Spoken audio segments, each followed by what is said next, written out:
હેડ office.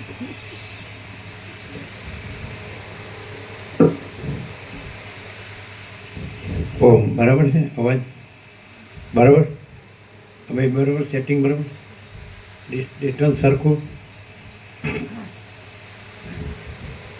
બે બરાબર બધું ઇક્વલ. વિનોદ બ્રો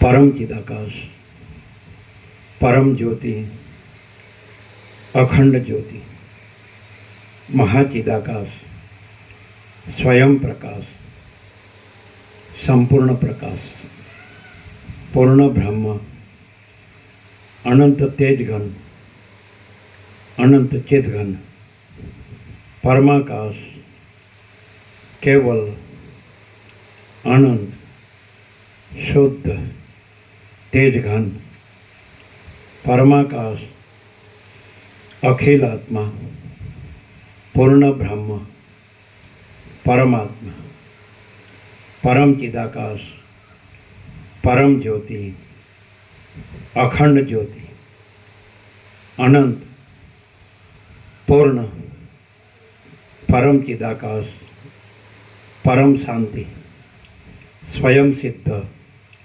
स्वयं प्रकाश, स्वयं पूर्ण, स्वस्वरूप, यही सब कुछ है, इसके सिवा कुछ नहीं है. शून्यभास, अनंत कोटि, महाकल्पो है ही नहीं.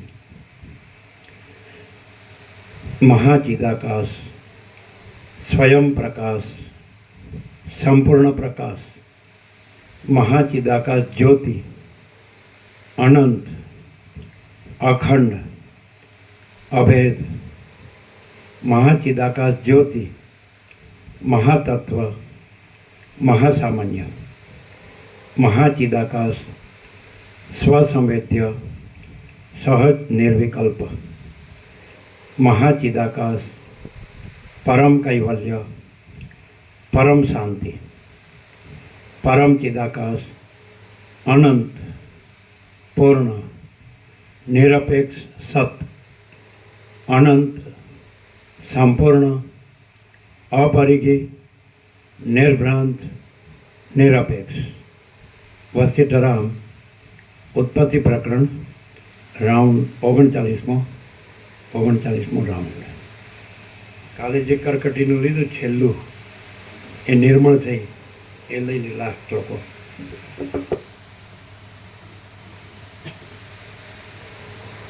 એને જે પરમાત્માનો સાક્ષાત્કાર થયો અને એ પરમાત્મા રૂપ થઈ એ લાખ સેન્ટેન્સીસ છે ને.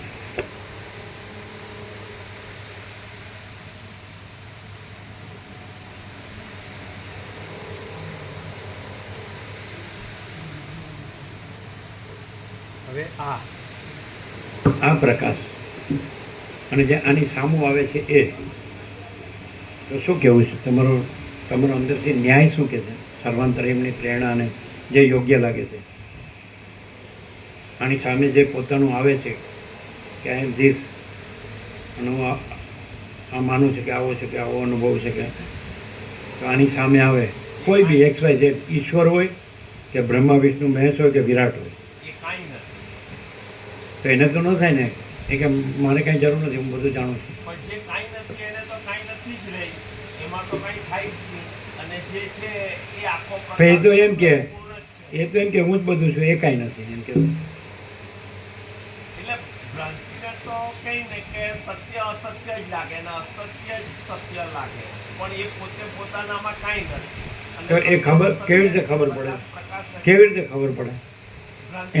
એને ખબર પડે, અસત્ય વાળાને ખબર પડે કે હું અસત્ય છું, મને શાંતિ નથી થતી, અને એમ ખબર પડે કે અહીં પરમ શાંતિ છે એવી ખબર પડે. પરમ શાંતિ છે એ ખબર પડે તો પછી ફેર પડે તો સુધરી શકે. કન્ફેસ કરવું એ એમ જીસસે કીધું કન્ફેસ હે ને, તો કન્ફેસ કરે તો પછી અસત્ય ભ્રાંતિ છૂટી જાય ને સત્ય પ્રકાશ થઈ જાય અને પ્રકાશ રહે અને અનંત પ્રકાશ, અનંત આનંદ, અનંત શાંતિ છે જ. પરમ પ્રકાશ, પરમ આનંદ, પરમ શાંતિ છે જ. શું કહે એટલે એને મળે તો છે કંઈક એમ કે હું જ્ઞાનીને નથી કહેતો ને અજ્ઞાની નથી કહેતો, બસ એટલે કારણ કે જ્ઞાની તો એ રહેલા જ છે અને અજ્ઞાની તો એ સાંભળવું જ ગણવું જ નથી. પણ વચ્ચેનો જે છે કે આ ખોટું છે એ કાંઈ નથી અને આ સાચું છે જ પૂર્ણ છે, તમારે સાચું જ જોવે છે, ખોટું નથી જોતું, એ વચ્ચેનું જિજ્ઞાસુ કે મુમુક્ષુ, તો એના માટે તો છે, બરાબર છે. તો જોવે એના માટે તો છે, એવું છે ને, બરાબર નથી? તો આમાં કંઈ રાગદ્વેષ છે કે કોઈ ભેદભાવ છે? મહાચિદાગત જ્યોતિ અનંત અખંડ અભેદ, મહાચિદાગત જ્યોતિ મહાતત્વ મહાસમાન્ય, હમણાં 17 અક્ષર સાંભળે ને, તો whole and soul, all in all, absolute, બરાબર છે, પૂર્ણ બ્રહ્મ, ટ્રુથ એબ્સોલ્યુટ.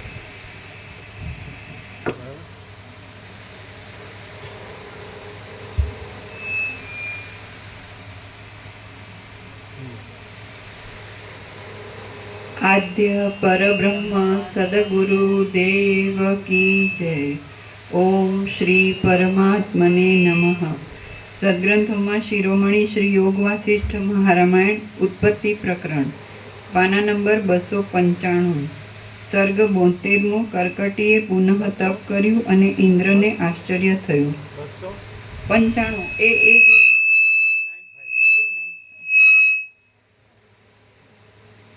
જમણી બાજુ ઉપર ત્રીજી લીટી. તે રાક્ષસીની સંસારની સ્ફૂર્ણા માત્ર નિવૃત્ત થઈ, તેથી પરમાત્માનો વિચાર કરતા તેનું મન નિર્મળ થયું અને તેને જ્ઞાનનો ઉદય થયો. જ્ઞાનનો ઉદય થવાથી તેને કાર્યકારણની ખબર પડવા માંડી અને તેને પરમ પવિત્રપણું પ્રાપ્ત થયું. તપ કરવાથી તેના પાપનો નાશ થયો અને તેથી તેને તત્વજ્ઞાન થયું. તપને લીધે એના પાપ ઓગળી ગયા ત્યારે તે પોતે જ આત્મબુદ્ધિથી બ્રહ્મજ્ઞાની થઈ અને પોતાના સુખને સૂચવનારી થઈ. આ પ્રમાણે તેણે ઊંચા મુખે રહીને 7 લોકને સંતાપ કરે એવું દારૂણ તપ 7000 વર્ષ સુધી કર્યું. પ્રલયકાળના અગ્નિથી પણ ભયંકર એવા તેના ઉગ્ર તપને લીધે તે પર્વત બળવા માંડ્યો અને તેથી આખું જગત તપતું હોય એમ જણાવા લાગ્યું. તે જોઈને ઇન્દ્રના મનમાં આશ્ચર્ય થયું અને તેથી તેણે નારદ મુનિને પૂછ્યું, કોના તપને લીધે જગતનો પરાભવ થાય છે?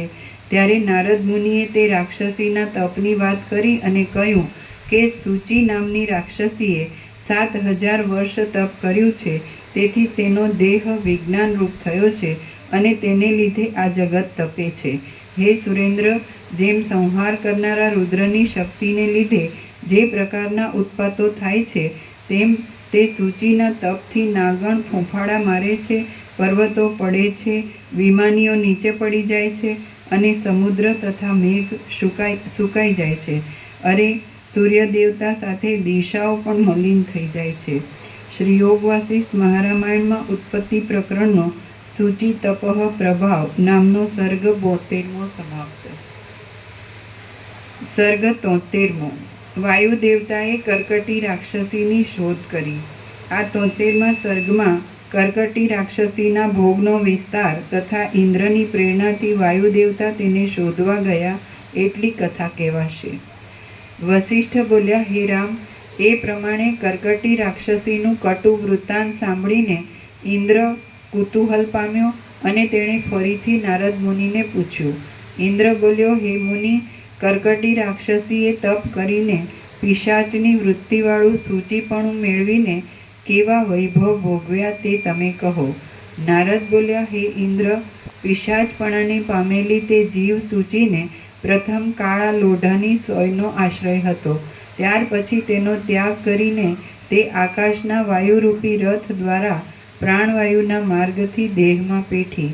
ત્યાં તે સ્નાયુ, મેદ, વસા, રુધિર, આંતરડા વગેરેના છિદ્ર દ્વારા પેસીને મલિન અંતઃકરણવાળા પાપી માણસના અંતરમાં પક્ષીની જેમ સંતાઈને રહી. શ્રી દક્ષિણામૂર્તિના સ્થૂલ રૂપ એવા વડની વડવાઈના અગ્રભાગમાં જેમ ત્રિશૂલ રહે છે, તેમ માણસના શરીરની જે નાડીમાં રોગના આશ્રયરૂપ શ્રી દક્ષિણામૂર્તિના સ્થૂલ રૂપ એવા વડની વડવાઈના અગ્રભાગમાં જેમ ત્રિશૂલ રહે છે, તેમ માણસના શરીરની જે નાડીમાં રોગના આશ્રયરૂપ એવો બહારનો વાયુ પ્રવેશ કરે છે તે નાડીમાં તેણે શૂળ રોગની ઉત્પત્તિ કરવા માંડી.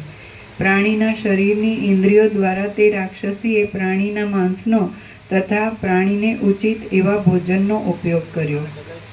કોઈ એમ કે હું માનું છું એ પણ સિદ્ધ જ છે અને એ પૂર્ણ જ છે, એટલે મારે બીજું કંઈ સાંભળવાની કંઈ જરૂર નથી. તો હું જેને માનું છું એ પૂર્ણ જ છે અને સિદ્ધ જ છે. જ્યાં સુધી હું કંઈ પણ માને રે કરે તો એ કાંઈ નથી, કારણ કે હું છે ત્યાં પરમાત્મા નથી.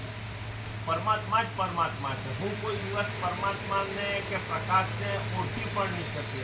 ભુવડ કોઈ દિવસ સૂર્યને ઓળખી ન શકે, તે રીતે ભ્રાંતિ કોઈ દાડો શાંતિને ઓળખી નહીં શકે, કારણ કે વિજાતીય છે.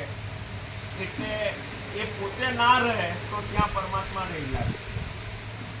એટલે કોઈ દાડો હુંનું માનવું, એનું જાણવું, એનું ગમે એટલું જાણે, ગમે એટલું વાંચે, ગમે એટલું ગમે તે કરે તો એ કાંઈ નથી. એ જીવન ગમે એટલા તપ કરે ને હું તો એ કાંઈ નથી. હા, એ ઇન્દ્ર બની શકે, બ્રહ્મા વિષ્ણુ મહેશ હું બની શકે, પણ હું પરમ ચિદાકાશ અનંત પ્રકાશ, અનંત આનંદ ને અનંત શાંતિ ક્યારેય નહીં બની શકે. ને હું નથી તો ત્યાં અનંત પ્રકાશ, અનંત આનંદ ને અનંત શાંતિ હાજરા હાજર છે, કરવાની નથી. એ તો પહેલેથી જ છે. અને એમાંય હું નથી, એમાંય હું નથી, અને આ ભ્રાંતિનું હું નથી, એટલે હું ક્યાંય નથી. હું ક્યાંય નથી. જો હે સો હે, પરમ કૈવલ્ય.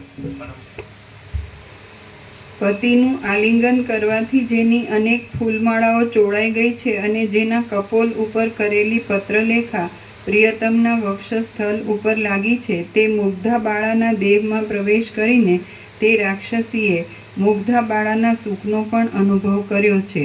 કોઈ સમયે પક્ષીના શરીરમાં પેસીને તેણે કલ્પવૃક્ષના પુષ્પથી બમણા સુગંધવાળી એવી કમળ માળાઓવાળી વનની નિશોક માળાઓમાં પણ વિહાર કર્યો છે. કોઈ સમયે ભ્રમરમાં પ્રવેશ કરીને તેણે મેરુ પર્વતમાં મંદાર મકરંદના કણરૂપી આસવનો અનુભવ કર્યો છે. રણ સંગ્રામમાં ખડગની ધારા જેમ વીરના અંગનું ચરવણ કરે છે, તેમ તે રાક્ષસીએ ગીધના શરીરમાં પ્રવેશ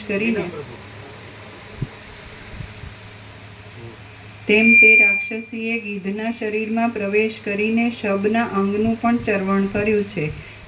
જે પ્રમાણે પવનની પંક્તિ કાળા આકાશમાં ઊંચી તથા નીચી ફરે છે, તે પ્રમાણે શરીરની નાડીમાં પણ તે રાક્ષસી ફરી છે.